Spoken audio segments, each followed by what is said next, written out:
மக்களுடன் மனதின் குரல் பொதுகி தமிழ் தொலைக்காட்சியில் 128வது மாதத்தை எட்டி சரித்திர சாதனை படைக்கும் பிரதமர் மோடியின் மன் கி பாத் நிகழ்ச்சி. நாட்டு மக்களுடன் உரையாடும் மோடிஜி. பி ரமேஷ் வழக்கறிஞர், மாவட்ட பொதுச் செயலாளர், மத்திய சென்னை மேற்கு மாவட்ட பாஜக. 2021ஆம் ஆண்டு ஆப்கானில் தாலிபான்கள் ஆட்சியை கைப்பற்றியது.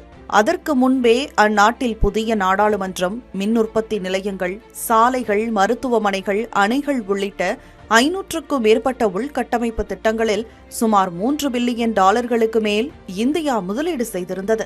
இது இந்தியாவுக்கு பெரும் பின்னடைவாக பார்க்கப்பட்டது.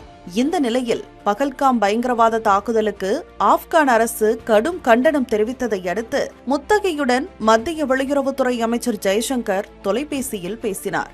இந்தியாவின் அழைப்பை ஏற்று முத்தகி முதல் முறையாக இந்தியாவிற்கு வந்தார்.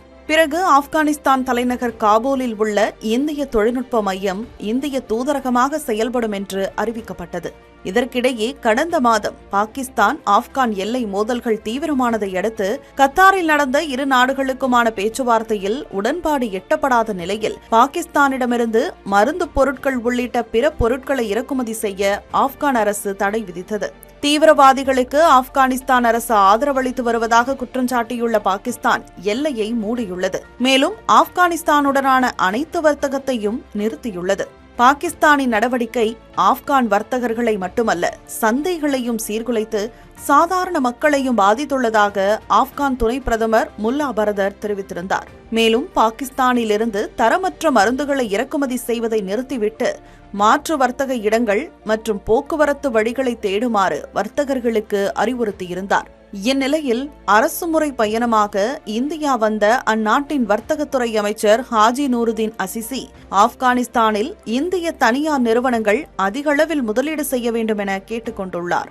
வர்த்தகம், இணைப்பு மற்றும் உறவுகளை வலுப்படுத்துவதற்கான வழிகள் குறித்து அசிசி விவாதித்ததாகவும் ஆப்கானிஸ்தான் மக்களின் வளர்ச்சி மற்றும் நலனுக்கான இந்தியாவின் ஆதரவை கேட்டுக்கொண்டதாகவும் மத்திய வெளியுறவு செயலாளர் ஜெய்சங்கர் குறிப்பிட்டுள்ளார். கடந்த வாரம் இந்தியாவிற்கு வருகை தந்த ஆப்கானிஸ்தான் தொழில் மற்றும் வர்த்தகத்துறை அமைச்சர் இரு நாடுகளுக்கும் இடையேயான $1 பில்லியன் வர்த்தகத்திற்கான ஒப்பந்தத்தில் கையெழுத்திட்டுள்ளார்.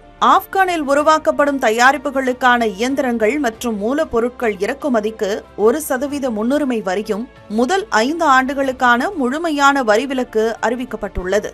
மேலும் தொழில்நுட்பம் மற்றும் மதிப்பு கூட்டப்பட்ட தொழில்துறைகளில் இந்திய முதலீடுகளுக்கான ஊக்கமும் சலுகைகளும் உள்ளடக்கிய பரந்த பொருளாதார வளர்ச்சி திட்டங்கள் வடிவமைக்கப்பட்டுள்ளன. முதலீட்டாளர்களுக்கு இலவசமாக நிலம் வழங்கப்படும் என்றும் தெரிவிக்கப்பட்டுள்ளது.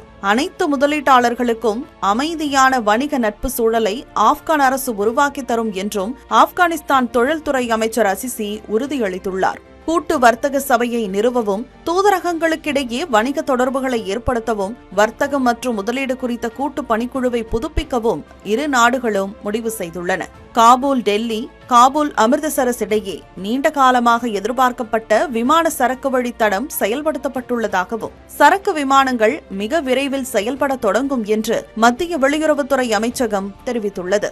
ஆப்கானிஸ்தானிலிருந்து பாதாம், வால்நட்ஸ், பிஸ்தா, திராட்சை, குங்குமப்பூ, மாதுளை, கம்பளங்கள் மற்றும் சில மருத்துவ குணம் நிறைந்த மூலிகைகள் இந்தியாவிற்கு இறக்குமதி செய்யப்படுகிறது. இதேபோல் இந்தியாவிலிருந்து அரிசி, மசாலா பொருட்கள், காய்கறிகள், தேநீர், காஃபி, பருத்தி, மருந்துகள் மற்றும் இதர வர்த்தக பொருட்களும் அதிகளவில் ஆப்கானுக்கு ஏற்றுமதி செய்யப்படுகிறது. லித்தியம், தாமிரம் மற்றும் அரிய மண் உள்ளிட்ட $3 டிரில்லியன் மதிப்புள்ள பயன்படுத்தப்படாத அரிய வகை கனிமங்களை ஆப்கானிஸ்தான் கொண்டுள்ள நிலையில் தூய்மையான எரிசக்தி மற்றும் தொழில்நுட்ப லட்சியங்களுக்கு இந்தியா அதை பயன்படுத்தும் என்று எதிர்பார்க்கப்படுகிறது. வர்த்தகம், முதலீடு மற்றும் போக்குவரத்து ஆகியவற்றுக்காக பாகிஸ்தானை சார்ந்திருப்பதை குறைக்க ஆப்கானிஸ்தானும் உறுதியாக உள்ளது.